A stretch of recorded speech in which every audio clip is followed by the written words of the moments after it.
নমস্কার বন্ধুরা, দীপালিস কিচেনে আপনাদের সকলকে স্বাগত জানাচ্ছি। আজকে আমি এক বাটি চিড়ে দিয়ে ভীষণই হেলদি আর টেস্টি সকালের জল খাবার কিংবা বিকেলের টিফিনের জন্য দারুণ একটি রেসিপি আপনাদের সাথে শেয়ার করেছি।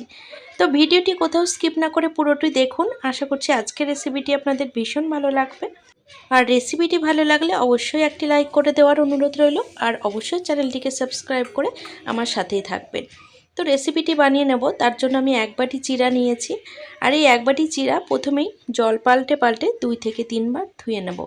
আমি এখানে প্যাকেটের চিড়া ব্যবহার করেছি, কিন্তু প্যাকেটের চিড়েতেও ভীষণ পরিমাণে নোংরা থাকে, যার কারণে আমি 3 বার হাত দিয়ে একটু কচলে জল পাল্টে ধুয়ে নিলাম। বন্ধুরা, এই গরমে অত্যাধিক তেল মশলাযুক্ত খাবার না খেয়ে হেলদি চিড়ে দিয়ে বানানো এই রেসিপিটি একদিন হলেও ট্রাই করতে পারেন। এটি খেলে পেটও ভরবে, মনটাও কিন্তু বেশ খুশি হয়ে যাবে।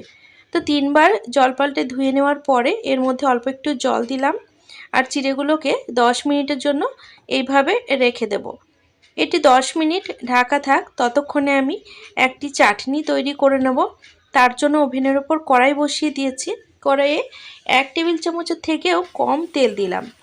তেল গরম করে নিয়ে এর মধ্যে কেটে রাখা 2টো টমেটো দিয়ে দিচ্ছি। আপনারা চাটনিটা যদি বেশি করে বানাতে চান সেক্ষেত্রে টমেটোর পরিমাণ বাড়িয়ে দিতে পারেন। এখানে টেস্ট মতো লবণ দিয়ে দিলাম। এবার টমেটোটা একবার নাড়াচাড়া করে ঢাকা লাগিয়ে 2 থেকে 3 মিনিট হতে দেব। তো 3 মিনিট পর ঢাকাটা তুলে নিলাম, আর টমেটোগুলো এখানে একদম সফট হয়ে গেছে। এবার আমি এগুলোকে নামিয়ে নেব আর ঠান্ডা হওয়ার জন্য রেখে দেব। বন্ধুরা, আজকের ভিডিওটি আপনারা কে কোথা থেকে দেখছেন সেটি কিন্তু কমেন্ট বক্সে অবশ্যই লিখে জানাবেন।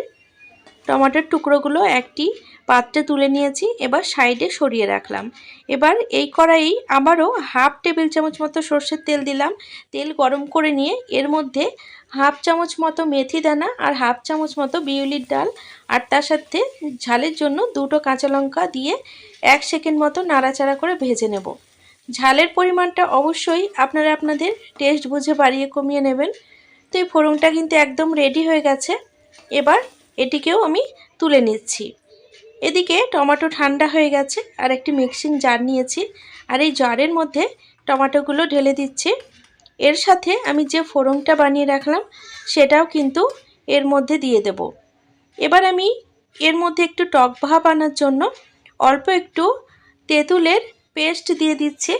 আপনাদের হাতের কাছে যদি তেঁতুলের পেস্ট না থাকে সেক্ষেত্রে আপনারা একটু গোটা তেঁতুলও ব্যবহার করতে পারেন। এবার আমি এটিকে ভালো করে পেস্ট বানিয়ে নেব। বন্ধুরা, এই রেসিপিটি একদম তেল ছাড়া হেলদি একটি রেসিপি, যেটা আপনারা বানিয়ে বাচ্চাদের জন্য স্কুল কলেজে টিফিন বক্সেও দিতে পারেন। বাচ্চারা কিন্তু ভীষণ খুশি হবে আর ভীষণ মজা করে কিন্তু খাবে। এবার পেস্ট বানিয়ে নিয়েছি। এবার এই চাটনিটা আমি কিন্তু একটি পাত্রে ঢেলে নিলাম। এবার চাটনিতে তড়কা দেব, তার জন্য ওভেনের উপর একটি তড়কা প্যান বসিয়ে সর্ষের তেল গরম করে এর মধ্যে 2টো শুকনো লঙ্কা ভালো করে ভেজে নিলাম।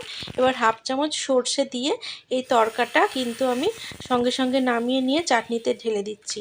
এবার চামচে করে খুব ভালো মতো এটি মিশিয়ে নেব।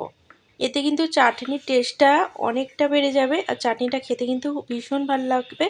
আর আপনারা যদি চান সেক্ষেত্রে একটু টক টক ভাব আনার জন্য এখানে একটু বেশি করে তেঁতুলও অ্যাড করতে পারেন। তো চাটনিটা একদম রেডি হয়ে গেছে। চাটনিটা সাইডে সরিয়ে রাখলাম। এদিকে যে চিড়ে ঢেকে রেখেছিলাম সেই চিড়েটাও কিন্তু একদম জল টেনে নিয়েছে, আর চিড়েগুলো একদম শুকিয়ে গেছে। এবার আমি এটিকে একটি বড় মিক্সিং জারের মধ্যে ঢেলে নিচ্ছি। এই রেসিপিটি কিন্তু বানাতেও খুব একটা বেশি সময় লাগে না, অল্প একটু সময়ের মধ্যেই কিন্তু ঝটপট তৈরি হয়ে যায়।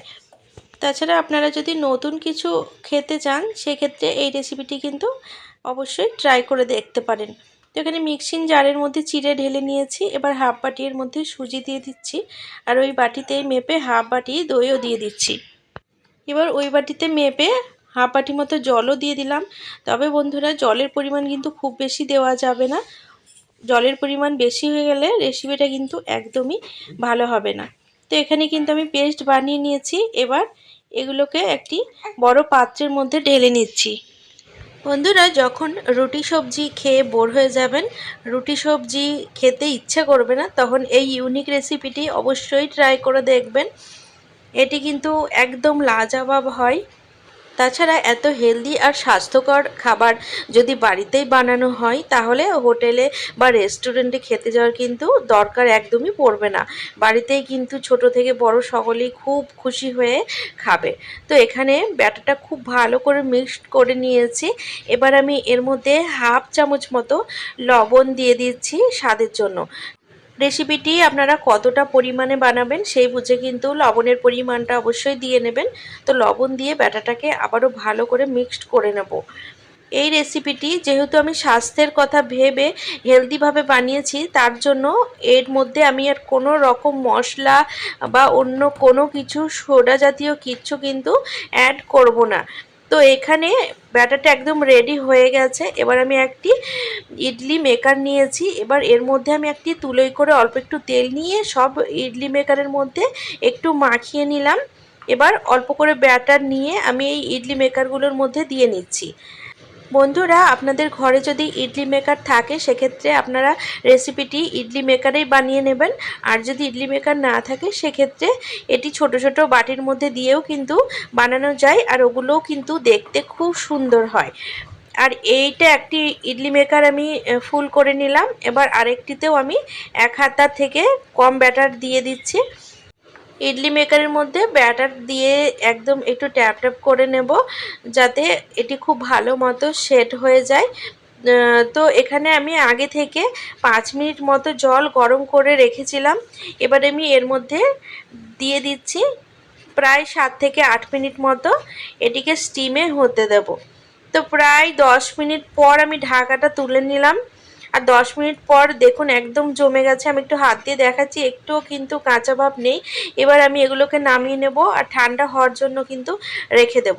আর ঠান্ডা হয়ে যাওয়ার পরে কিন্তু এগুলোকে আমি একদম ডিমোল্ড করে নেব। আর এগুলো কিন্তু খুবই অনায়াসে ডিমোল্ড হয়ে যায়। এগুলো ছাড়াতে গেলে কোনো রকম ভেঙে যাওয়ার ভয় থাকে না। এইভাবে হাত দিয়ে আলতোভাবে টান দিলেই কিন্তু এগুলো অনায়াসে উঠে আসে। আর আপনারা যদি ছুরির সাহায্যে কিংবা চাকুর সাহায্যে বা চামচের সাহায্যে এগুলো ডিমোল্ড করতে চান সেক্ষেত্রেও কিন্তু খুবই অনায়াসে উঠে আসে। এগুলো লেগে যাওয়া বা ভেঙে যাওয়ার কিন্তু কোনো রকম ভয় থাকে না। তো এইভাবে সুজি আর চিড়ে দিয়ে ইডলি বানিয়ে পরিবারের সকলকে খাওয়ান। আশা করছি বাচ্চারাও কিন্তু খুব মজা করে খাবে। আর যেহেতু চিড়ে দিয়ে বানানো সেহেতু এগুলো কিন্তু অনেকক্ষণ পেটে থাকবে। একবার খেলে কিন্তু বারে বার খেতে ইচ্ছে করবে আর খিদেটাও কিন্তু দ্বিগুণ বেড়ে যাবে। আর বাচ্চারা কিন্তু ভাত রুটি এই সমস্ত খাবার কিন্তু একদমই খেতে চায় না। সেক্ষেত্রে চিড়ে আর সুজি দিয়ে এইভাবে ইডলি বানিয়ে কিন্তু বাচ্চাদের মনটাও জিতে নিতে পারবেন। আর বাচ্চারাও কিন্তু খুব খুশি হয়ে খাবে। তো একটি ইডলি মেকার থেকে আমি এগুলোকে ডিমোল্ড করে থালার মধ্যে খুব সুন্দর করে সাজিয়ে নিয়েছি। এবার বাকিগুলো আমি এগুলোকে তুলে নিচ্ছি। এবার এগুলোকেও প্লেটে সুন্দর করে সাজিয়ে চাটনি দিয়ে পরিবেশন করব। তো এইভাবে আমি বানিয়ে বাড়িতে পরিবেশন করি। বিশ্বাস করুন বাচ্চারা কিন্তু একদম ঝাঁপিয়ে পড়ে আর নিমেষেই কিন্তু শেষ হয়ে যায়। বাচ্চারা কিন্তু এই রকম ইডলি বাড়িতেই পায় সেহেতু তারা কিন্তু আর দোকানে যাওয়ার জন্য বায়না করে না। তো বন্ধুরা, রেসিপিটি কেমন লাগলো অবশ্যই কিন্তু কমেন্ট বক্সে কমেন্ট করে জানাতে ভুলবেন না।